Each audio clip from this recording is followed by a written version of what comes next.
স্বাধীনতা 53 বছর কি আমরা এই সমাজের একটা মানুষের মধ্যে শান্তি প্রতিষ্ঠা করতে পেরেছি? জোরে বলেন, পেরেছি? আমরা এখন কি শান্তিতে আছি, নিরাপদে আছি? রাস্তাতে আপনি চলতে পারবেন না, রাস্তায় বের হলে রাত যদি একটু গভীর হয় না জানি কোন ডাকাতের কবলে পড়তে হয়।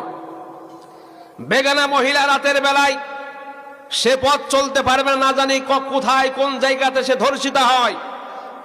মাত্র 4 বছর 6 বছরের ছোট্ট ছোট্ট শিশু আজকে নিরাপদ নয়, তাদেরকেও নিয়ে গিয়ে ধর্ষণের পর ধর্ষণ করে এরপরে তাদেরকে দুনিয়ার থেকে বিদায় করে দেওয়া হচ্ছে।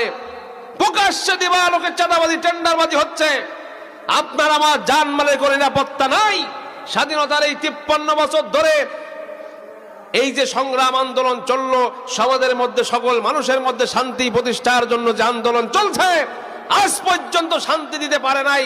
একটাই কারণ, স্বাধীনতার এই 53 বছর নয়, আরো 53 বছর যদি মানুষ পার করে ফেলে, 106 বছরে পদার্পণ করে মানব প্রসিত ব্রিটিশ পরিত আইন কানুন দ্বারা, সংবিধান দ্বারা সমাজের মধ্যে শান্তি প্রতিষ্ঠার জন্য আন্দোলন করে কখনোই শান্তি দিতে পারবে না।